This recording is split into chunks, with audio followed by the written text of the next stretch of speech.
Olá, queridos, obrigado por você aqui mais uma vez para mais uma aula da Escola Bíblica Dominical. Espero que você esteja curtindo, que você esteja gostando das aulas. Eu confesso que às vezes não tem tido os comentários que eu gostaria que tivesse, alguns são críticas, mas eu sei que é para a honra e glória de Deus. A minha intenção aqui não é que eu seja glorificado, nem que o meu nome seja exaltado, mas é que o nome de Deus seja glorificado. E a minha maior intenção é que você possa, junto comigo, aprendermos alguma coisinha a mais, alguma coisinha sobre a história, principalmente esse trimestre que é mais matéria, vamos dizer, mais teoria de como chegou a existir o pentecostalismo que nós vivemos hoje, e aprender na história os exageros que tiveram, para que nós pudéssemos hoje descobrir o que é o verdadeiro Pentecostes. Tem sido muito difundido erroneamente sobre o Pentecostes. Então a intenção nossa é descobrir. Nós já vimos os precursores, nós já vimos reformadores, Martinho Lutero, João Calvino e outros. Nós já vimos bastante estudo aí. Se você não assistiu todos, dê uma procurada aí no meu canal. Aí tem um curso bem básico de discipulado que seria muito bom para quem tem interesse. Assista ele também, me ajude curtindo, comentando, e toda vez que você comenta, o YouTube entende que ele tem um pouquinho de relevância. Espero que você entenda. Hoje nós vamos para mais uma aula prática. Vamos lá? Hoje nós vamos falar sobre o pietismo. Então a revista que nós estamos estudando é a Betel Dominical Adultos, o movimento pentecostal, a chama do Espírito que continua a incendiar o mundo. E a lição de hoje, que vai ser reproduzida nas igrejas no dia 2 de fevereiro, próximo domingo, às 5 horas, a lição 5, né? Desculpe que me interromperam aqui.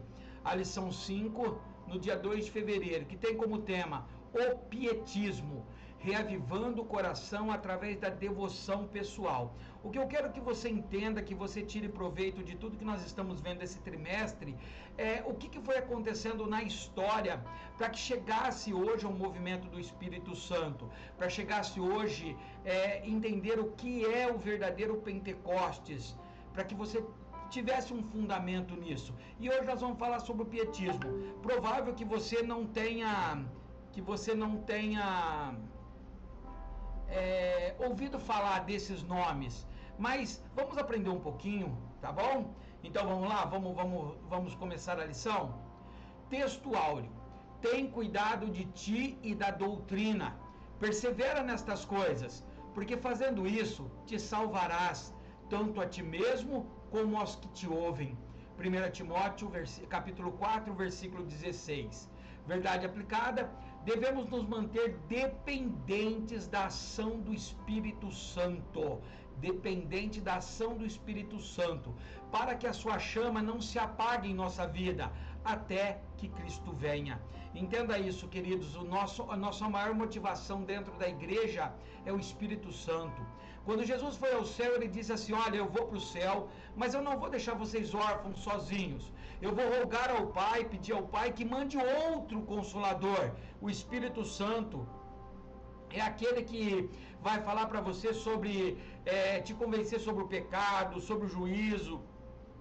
Então vai vir o Espírito Santo, e quando ele vier, ele vai ser seu conselheiro, seu ajudador.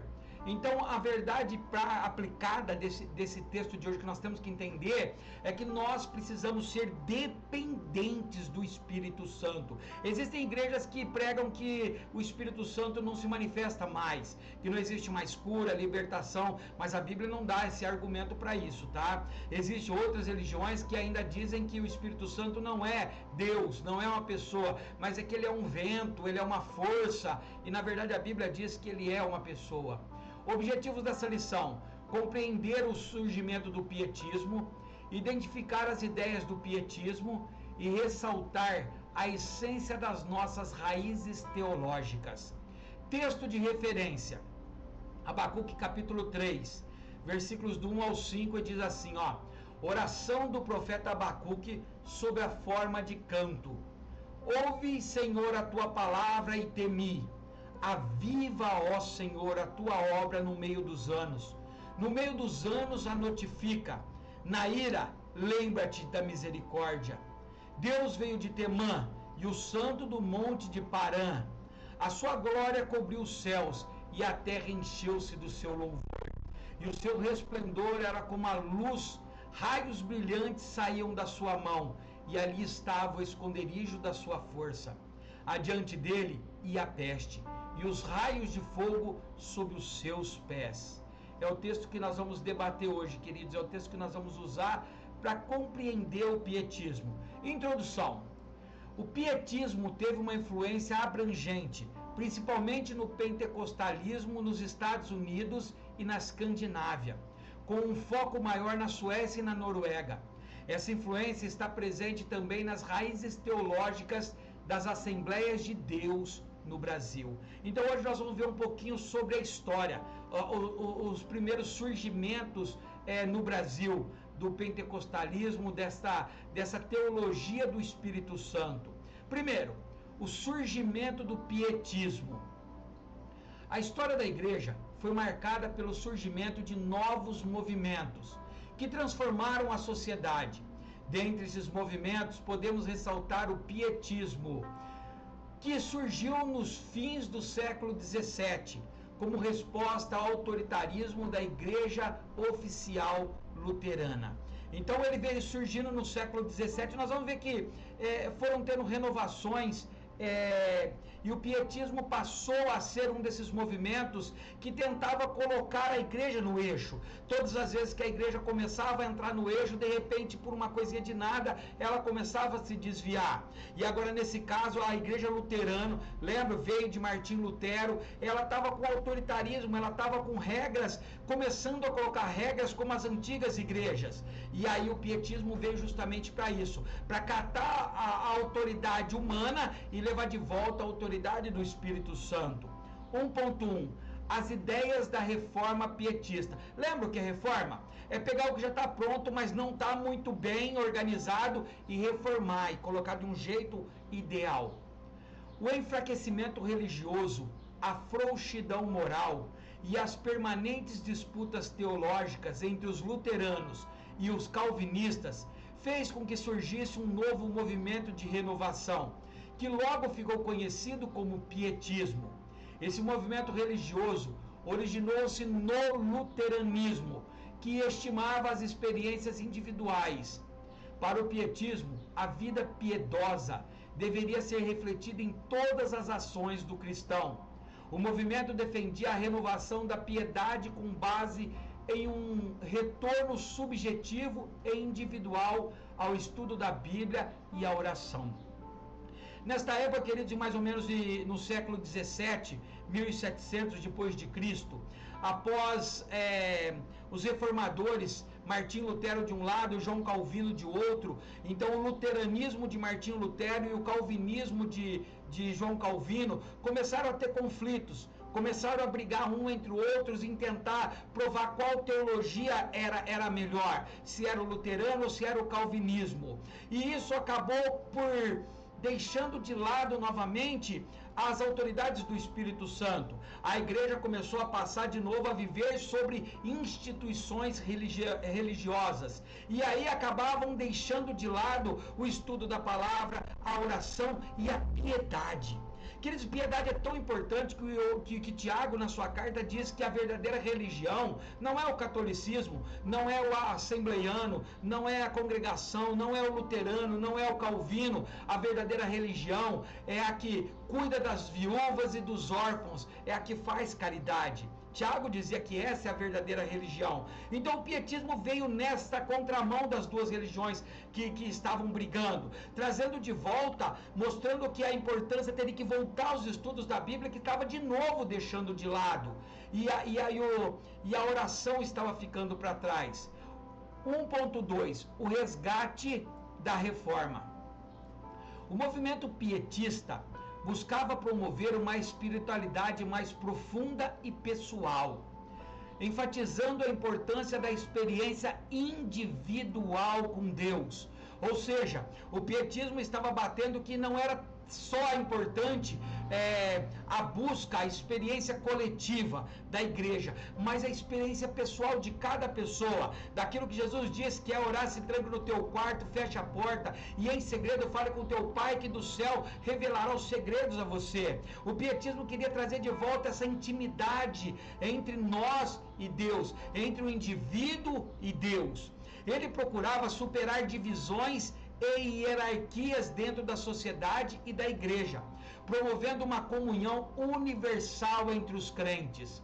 Essa abordagem visava unir as pessoas em torno de valores espirituais e éticos, independente de suas origens sociais ou de seus status. Então o pietismo queria acabar com essa história de hierarquia, de a igreja mandar mais, da sociedade ter um lado puxando para um, outro lado puxando para outro. Ele queria levar de volta as raízes teológicas, puxar de volta as Sagradas Escrituras e a oração. Queridos, o pietismo queria despertar a igreja novamente, porque novamente a igreja estava tomando caminhos contrário à palavra. Lembra que isso surgiu desde o começo, quando o apóstolo João, na ilha de Pátimos, Deus revela para ele as 7 cartas para mandar as 7 igrejas da Ásia, aonde as igrejas já estavam perdendo o foco, aonde nós vimos sobre a igreja de Éfeso e a igreja de Laodiceia, principalmente a igreja de Laodiceia, que já estava fazendo tudo errado. E aí Jesus escreve numa das cartas dizendo assim: ó, eis que estou à porta e bato. Se alguém abrir a porta, ouvir minha voz e abrir a porta, eu vou entrar. Ou seja, Jesus queria dizer que a igreja já estava colocando Jesus de fora, porque a instituição estava mais importante do que o mover do Espírito Santo. Então, o pietismo queria trazer de volta isso, mostrando que na história havia tido vários erros, e buscando as Sagradas Escrituras e a oração, ia ter de volta um avivamento. 1.3. O pai do pietismo, Philipp Jacob Spener, teólogo luterano alemão, denunciou os abusos da igreja e a falta de conhecimento bíblico dos crentes em sua obra Pia Desideria, de 1675. Ou seja, ele começa a bater de frente, como Lutero fez com o catolicismo.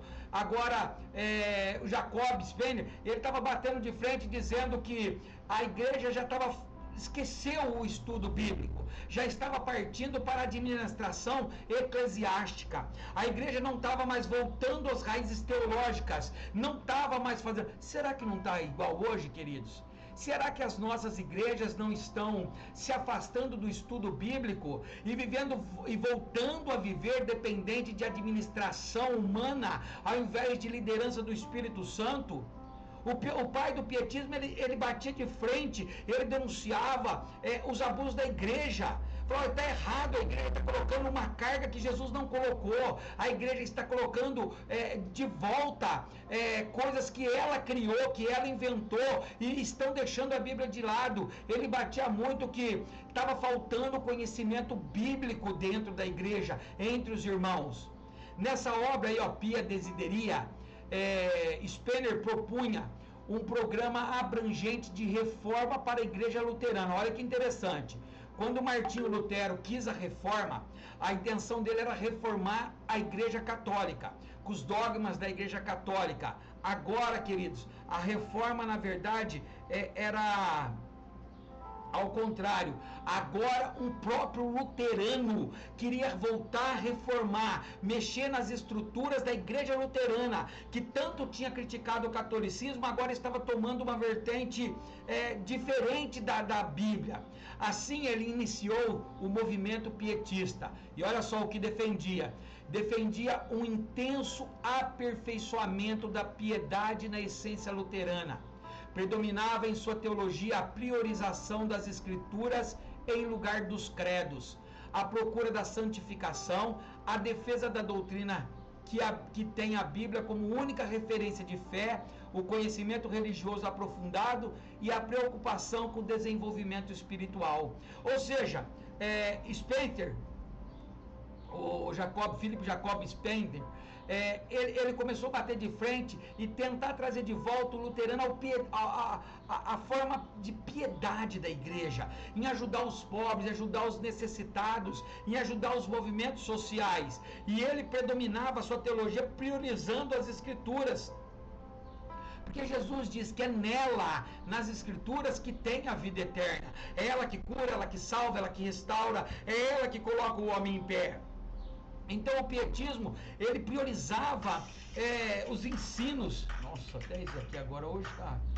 O pietismo ensinava, ele priorizava esse tipo de estudo, principalmente a Bíblia, porque era o manual. Se você sabe a Bíblia de cor, se você tem ela guardada no teu coração, a palavra de Deus diz: guardei a tua palavra no meu coração para não pecar contra ti. A prosperidade é mais ensinada aí para Josué, capítulo 1, versículo 8 e 9, não desvia nem para a direita nem para a direita, medita dia e noite e você será próspero. Então ele sabia que toda a bênção viria só se tivesse levado de volta ao estudo da Bíblia, ao conhecimento aprofundado e ao desenvolvimento espiritual. Entendeu esse primeiro tópico? Só para a gente dar uma passada do que é o pietismo. Eu sei que é muito teoria, eu sei que muitas pessoas não vão gostar desses estudos, mas ele é importante para a história. A história faz você conhecer o porquê e saber as vertentes, o que é certo e o que é errado. A história nos ensina a não errar novamente, mesmo com tanta frequência em errar. O que eu ensinei, o que vocês teriam que ter aprendido? O movimento pietista buscava promover uma espiritualidade mais profunda e pessoal, enfatizando a importância de experiência individual com Deus. Ou seja, o pietismo ele falava para sair um pouco da centralidade da igreja e a experiência individual de cada um. Foco na lição. Dentre esses movimentos, podemos ressaltar o pietismo, que surgiu nos fins do século XVII como resposta ao autoritarismo da Igreja Oficial Luterana.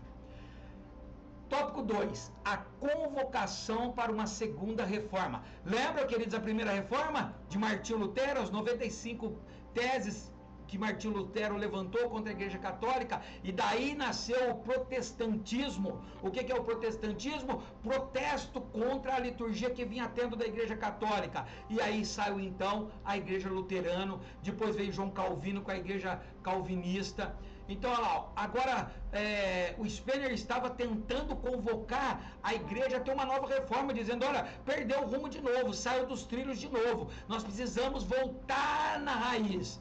Em 1675, Spener publicou o livro intitulado Pia Desideria, Desejos Piedosos, cujo título deu origem ao termo pietista.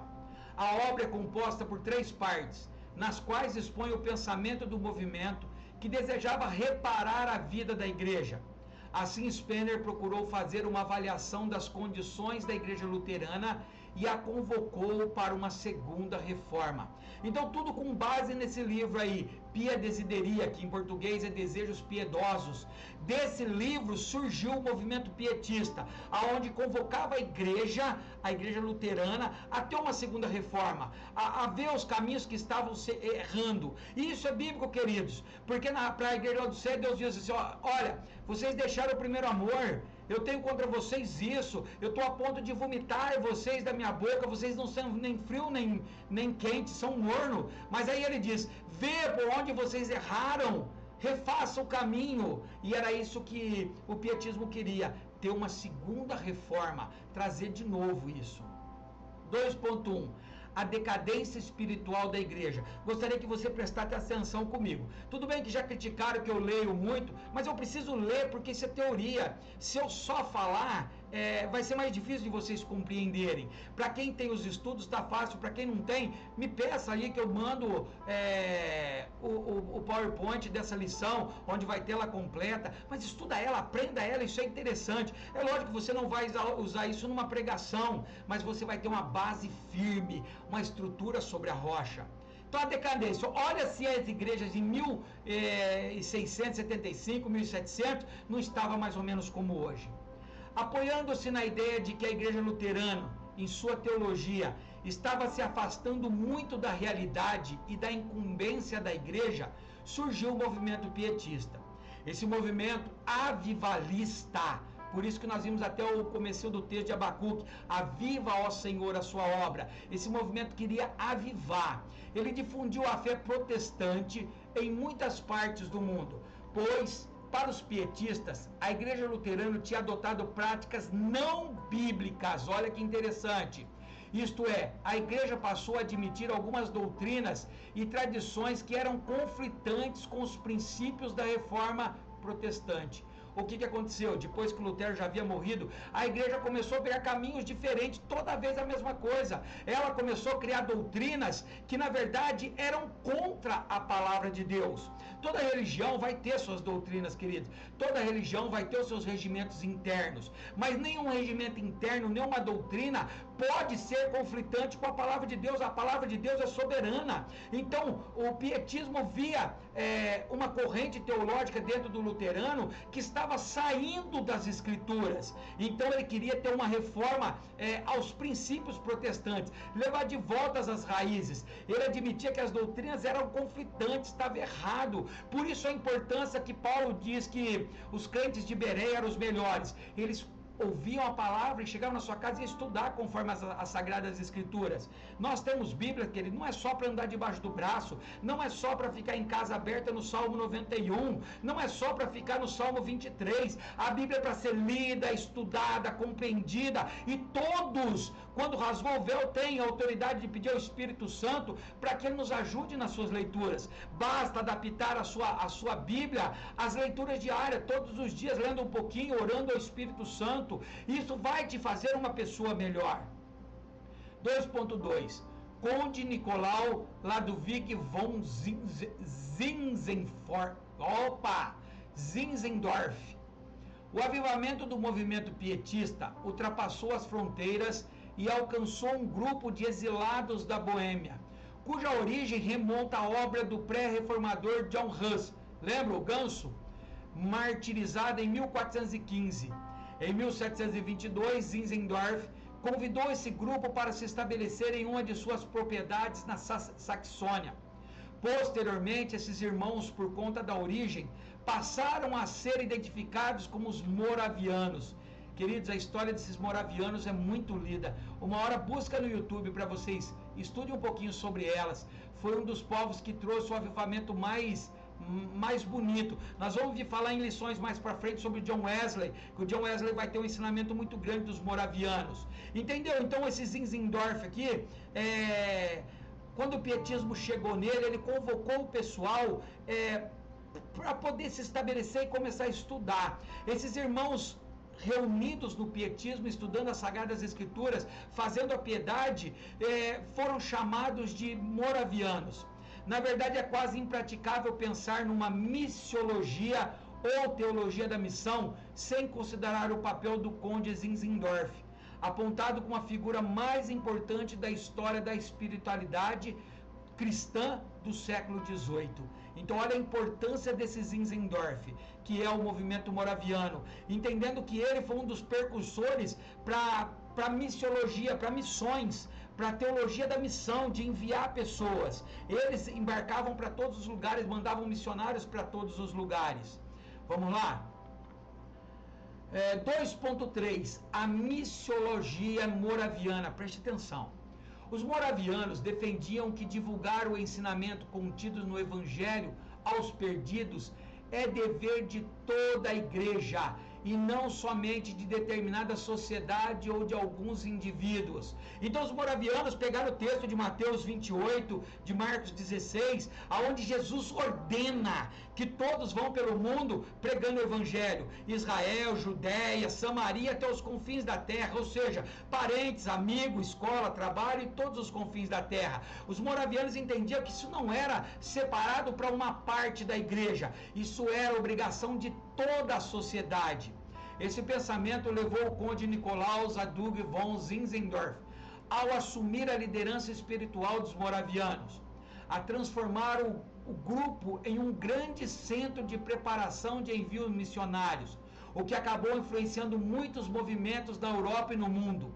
John Wesley foi um dos que foram influenciados por esse movimento. Então, com esse movimento, os moravianos começavam a formar missionários e enviar.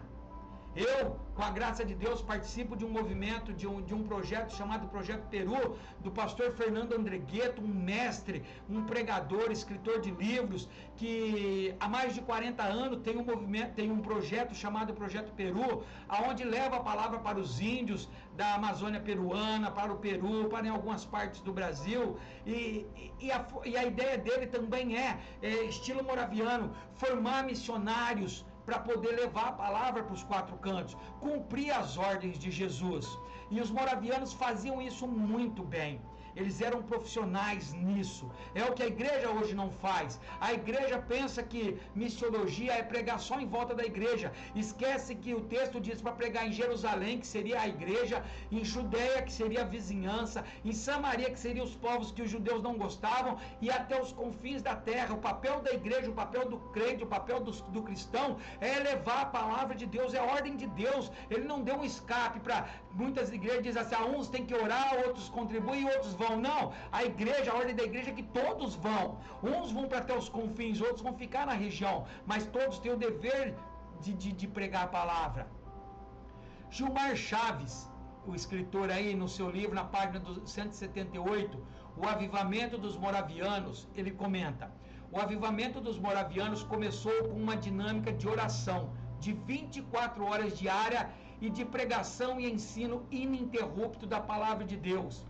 Naquelas reuniões, inúmeras pessoas receberam o chamado missionário para várias partes do mundo, inclusive para o continente americano, africano, Índia e outros países. O despertar missionário moraviano sacudiu o mundo. Entendeu? Então, os moravianos, eles saíram da ala pietista, formaram um grupo, esse grupo mudou de nome, ao invés de ser pietistas, passou a ser os moravianos, que era um movimento pietista, mas a ideia central deles era estudo da palavra, oração e missão. Quando se reuniram, se começaram o primeiro movimento deles, eles oravam sem parar, um relógio de oração. Então a igreja deles, as reuniões deles, eram orações e pregações sem parar. Então ia se revezando, fazendo um relógio de pregação. Isso trouxe o avivamento. E isso chegou a atingir até John Wesley, que nós vamos falar sobre John Wesley, o príncipe dos pregadores, um homem fora de sério. O que eu ensinei? O movimento pietista avivalista difundiu a fé protestante em muitas partes do mundo. Ou seja, os moravianos mandou essa fé e essas pregações para muitas partes do mundo. Tópico 3. Nossas raízes teológicas. E agora, para você que é assembleiano, que está estudando essa lição comigo sobre o Pentecostes, a partir desse movimento que começou a sair as nossas raízes aqui brasileiras. Vamos lá, ó. A identidade das raízes teológicas das Assembleias de Deus surgiu com o DNA, com a estrutura dos movimentos de renovação e avivamento. Então, ó, a ideia da raiz, da formação das Assembleias de Deus era renovação espiritual e avivamento. Entre esses movimentos temos o pietismo, considerado por alguns estudiosos como, depois da Reforma Protestante, o mais relevante na história do cristianismo. Ou seja, depois de Lutero, o movimento pietista com os moravianos foi a coisa mais relevante que teve para a formação da história do cristianismo. 3.1. A influência pietista no avivamento norte-americano. Preste atenção aí, hein, para você que gosta de história. Descortinando a história. Podemos ver que entre os grandes movimentos que inflamaram o avivamento norte-americano na conjuntura do século XVII, destaca-se o pietismo. Esse movimento pregava que o homem interior deveria ser edificado, regenerado e equilibrado, para assim tornar-se um agente de mudança. Ou seja, o que o pietismo pregava? Que se nós não mudarmos, se nós não formos piedosos, se nós não formos cheios do Espírito Santo, se nós não formos amantes da palavra de Deus, apaixonados pela palavra de Deus, se nós não formos homens e mulheres de oração, não vamos tornar um agente de mudança. O que seria isso? Eu, sendo um homem de Deus, eu vou transformar as pessoas que estão do meu lado para serem pessoas boas de Deus. Conseguindo entender as raízes teológicas? Preste atenção nessa, hein? 3.2. A influência americana e escandinava no avivamento brasileiro. Agora já vamos começando a entrar na nossa história do Brasil. A história do pentecostalismo brasileiro passa pelo avivamento nos Estados Unidos, onde estavam os pioneiros suecos das Assembleias de Deus no Brasil, Wingren e Berg. Além deles, também exerceram influência no Brasil os missionários enviados pelos Estados Unidos e as diversas obras literárias doutrinárias que aqui publicadas. Mesmo assim, talvez no início do século XX, a maior influência tenha sido o pietismo escandinavo, sueco-norueguês, que dava forte ênfase à vida espiritual. Para Gutierre Fernandes, no artigo As Origens Pietistas da Assembleia de Deus do Brasil, houve ainda outras heranças escandinavas, como a forte ênfase na observação de usos e costumes, principalmente nas primeiras 7 décadas do século XX. A prática de saudar com a paz de Deus, ou a paz do Senhor, e a prática da confissão pública dos pecados nos cultos de celebração da Santa Ceia. Então é esse pietismo norte-americano e aí escandinavo, sueco, norueguês, começou a formar a nossa história, as Assembleias de Deus. O bispo Oídes do Carmo, ele comenta que o começo do ministério assembleiano do Brasil ocorreu através de 2 homens cheios do Espírito Santo.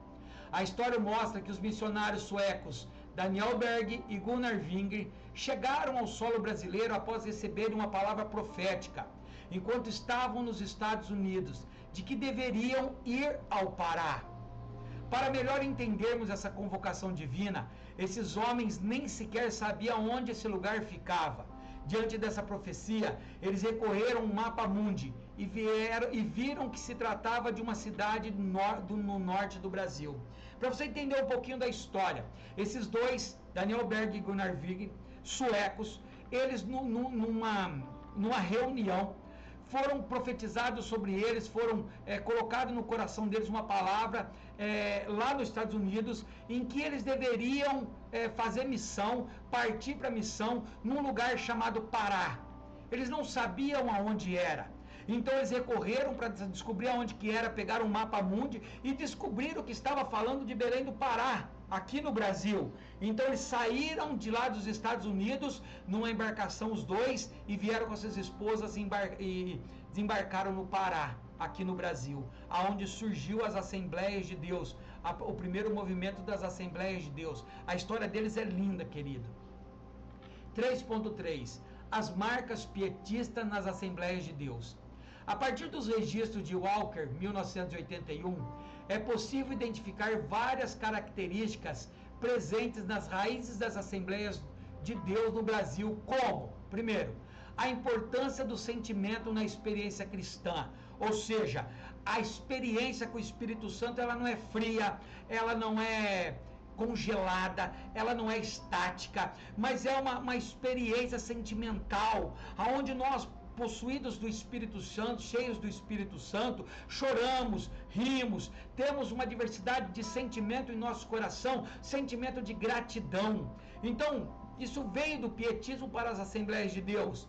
B, a participação dos leigos na edificação da vida cristã. O que eram os leigos? Os leigos eram pessoas que não eram estudiosas da palavra de Deus, não eram sábios da palavra de Deus. Até então, pelos movimentos antigos, eles eram proibidos de falar da palavra de Deus, eram proibidos de levar a palavra de Deus, eles tinham que estudar, eles tinham que ter uma formação. Com a criação da Assembleia de Deus, foram abertos o campo para os leigos, aqueles que eram cheios do Espírito Santo, mesmo que não tinham uma formação teológica, começaram a fazer a obra, a abrir igrejas, a levar o Evangelho.